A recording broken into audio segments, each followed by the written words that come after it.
우리는 하나님께로 나아갑니다.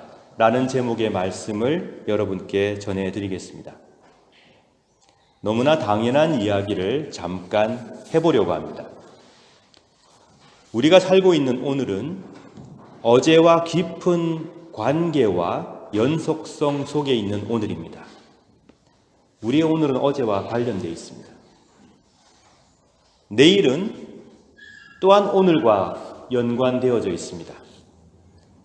그렇기 때문에 지나간 역사는 오늘을 반영해주고 오늘의 역사는 내일의 밑거름이며 내일을 비추는 거울입니다. 우리는 부모님의 결과입니다.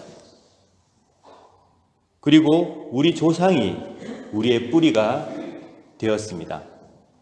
아무리 부인해도 내가 아버지 어머니의 아들이요 딸이라는 사실은 변하지 않습니다. 어찌 역사를 왜곡할 수 있겠습니까? 역사를 잊고서 어떻게 나를 바르게 인식하며 어떻게 나를 바르게 찾아갈 수 있겠습니까? 우리는 역사를 바꾸거나 잊어서는 안 됩니다. 2019년 5월 7일부터 31일까지, 그러니까 재작년입니다. 비엔나 링슈트라스의 거리에 전시회가 있었습니다. 아마 여러분 가운데 기억하시는 분들도 계실 겁니다. 제목은 Gegen das Vergessen 이라는 제목입니다. 즉, 망각에 대항하여 또는 망각에 맞서서 독일의 나치 정권 하에서 강제 수용소에 있다가 기적적으로 살아난 300명의 생존자들, 현재 살아있는 분들, 그분들 가운데는 유대인도 있고 집시도 있습니다. 그분들의 최근 얼굴을 2m 높이의 큰 사진으로 뽑아서 거리에 세워서 전시하는 전시회였습니다.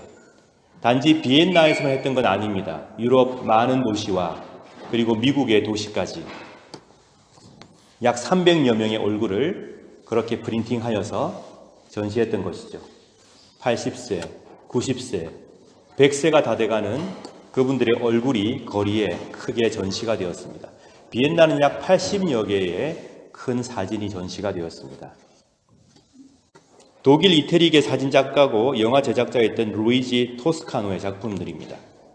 모든 전시물들은 서로 다른 얼굴을 담고 있었지만 그 깊은 주름과 눈동자에는 지울 수 없는 아픔의 흔적이 남아있는 것처럼 보였고, 그러면서도 삶에 대한 희망과 긍정의 모습이 섞여 있었습니다. 아주 감동적인 전시회로 기억이 됩니다. 이 행사 오픈 기념식에서 판더벨렌 대통령은 이렇게 얘기했습니다. 지난 역사의 고통을 잊지 말아야 합니다. 이런 비극이 어떤 전조 현상으로부터 시작되었는지 똑바로 알고 비극의 반복을 막아내기 위함입니다. 그 전시의 목적을 설명하였습니다. 그런데 안타까운 사실은 전시회 기간 동안에 비엔나의 전시물 훼손이 가장 심했습니다. 사진을 칼로 찢고 구멍을 뚫고, 이에 대해서 작가 루이지 토스카노는 그렇게 말했습니다. 경악을 금치 못하겠다. 역사를 잊은 민족은 미래가 없다는 말을 우린 최근 많이 들었습니다. 개인이든 나라든 단체든 역사를 잊어버린 그런 개인과 나라와 단체는 비전이 없습니다. 역사에 대한 정직하고 바른 통찰이 없으면 다시 역사의 과오를 반복하게 될 것입니다. 그리고 역사의 찬란한 유산을 이어받지도 못하게 될 것입니다. 어떻게 역사를 잊어버릴 수 있겠습니까? 또 어떻게 우리가 역사를 바꿀 수 있겠습니까? 전시회 때 사진을 난도질하고 훼손한다고 해서 과거가 바뀌겠습니까? 평화의 소녀상을 파괴한다고 해서 일본의 잘못이 사라지겠습니까? 그럴 수 없습니다. 오히려 바로 직시하고 보듬어 안고 똑바로 통찰하여 반성하여 새로운 역사를 이루어 가야 하는 과제가 우리에게 있는 것이지, 우리는 역사를 바꿀 수 없습니다. 유대인이셨던 예수님이 거북했습니다. 나치 정권 하에 많은 신앙인들과 신학자들이 그걸 몹시 싫어했습니다. 그래서 그 사실을 굳이 얘기하고 싶어 하지 않았습니다. 그리고 유대교와 기독교는 다른 종교라고, 우리가 믿고 있는 하나님은 유대인들의 하나님과는 다른 분이라고 그들은 굳이 얘기하고 싶었습니다. 예수님께서 유대인으로 이스라엘에서 사셨다는 사실을 그들은 얘기하고 싶지 않았습니다. 기독교가 마치 이스라엘과 전혀 관계가 없는 종교인 것처럼 그렇게 생각했습니다. 그들이 저지른 만행이 있었기 때문이죠. 그들이 유대인들을 미워했기 때문입니다. 그러니 우리의 구세주이신 예수님께서 유대인이시면 안 되는 것이죠. 그 사실을 숨기고 싶었습니다. 근데 그럴 수 있습니까? 예수님은 유대인이셨습니다.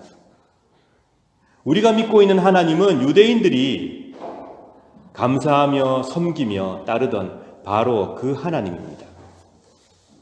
그래서 다시는 그러한 과오를 반복하지 않기 위해서 오늘 이 주일을 오스트리아와 독일과 스위스의 개신교회는 이스라엘 존탁이라고 부르며 지키고 있습니다. 다시는 그런 잘못을 저지르지 말자. 왜 우리가 역사를 바꾸려고 하는가? 이스라엘 존탁에는 히브리인들을 해방시킨 하나님에 대한 역사를 읽고 설교합니다. 오늘 우리의 본문입니다.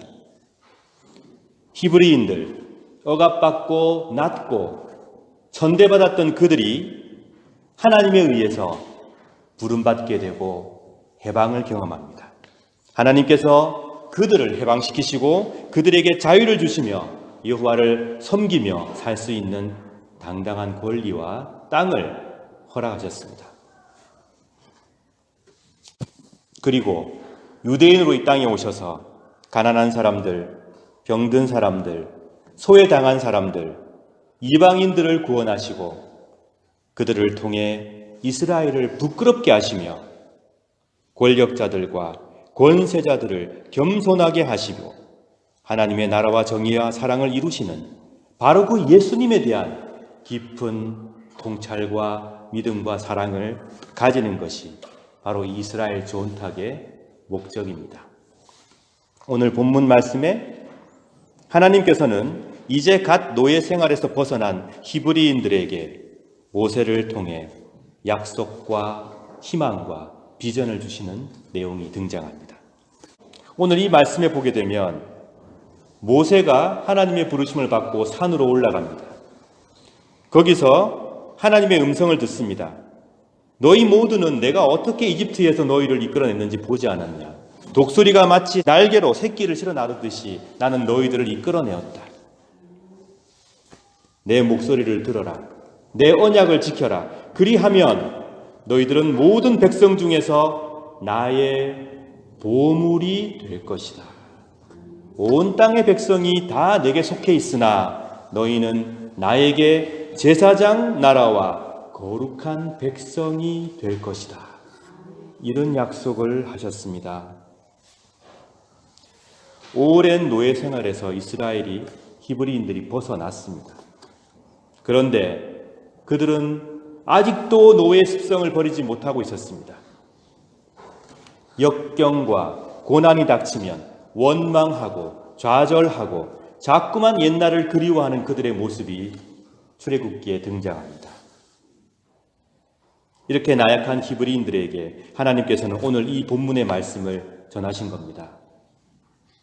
내가 너희들로 제사장 나라와 거룩한 백성이 되게 하겠다. 너희들은 나에게 보물이다. 그러니 노예의 생활 습성을 버려야 한다. 너희는 내가 너희를 노예에서 해방시킨 여호와인 줄 알아야 한다. 나는 너희를 부모처럼 돌본다. 여기서 내 목소리를 듣고 내 언약을 지키면 너희는 모든 백성 중에서 나의 보물이 될 것이다 하는 이 단어는 히브리어로 세굴라라는 단어입니다. 두 가지 뜻이 있습니다. 첫 번째, 소유. 너희들은 나의 소유이다. 두 번째, 그 소유인데 어떤 소유? 특별한 보물 같은 소유란 뜻입니다.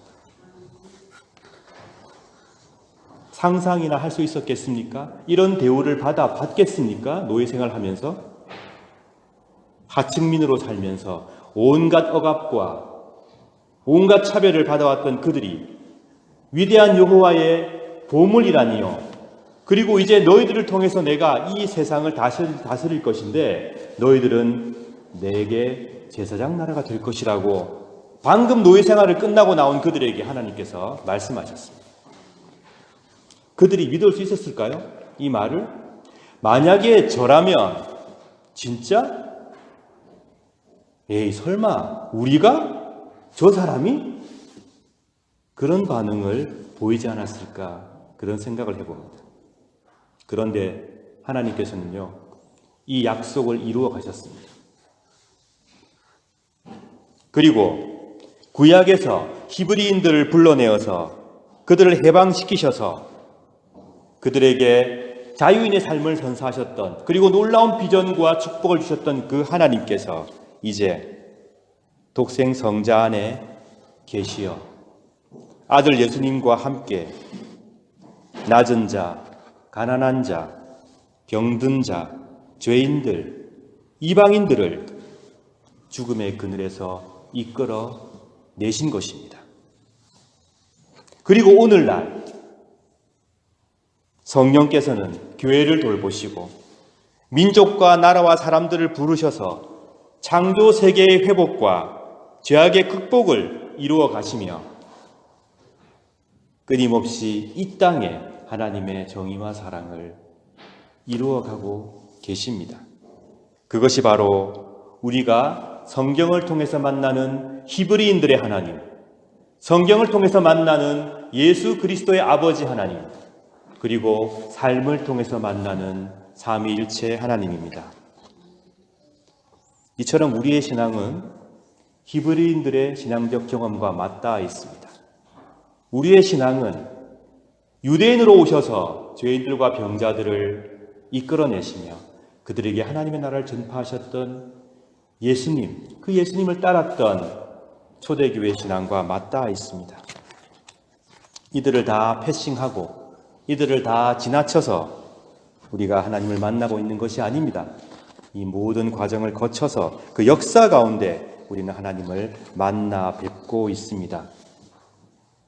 예수님께서 제자들에게 제가 몇 주 전에 설교 말씀을 전해드렸는데 너희가 가서 모든 족속으로 제자를 삼으라. 세상 끝날까지 내가 너희와 함께하겠다. 가르치고 세례를 주어라. 불과 얼마 전까지만 해도 주를 모른다고 부인하고 올라가면서도 의심했던 그들에게 예수님께서는 이 놀라운 축복과 사명을 맡기셨다는 것입니다. 여러분 어떻게 생각하십니까? 왜 그러셨을까요?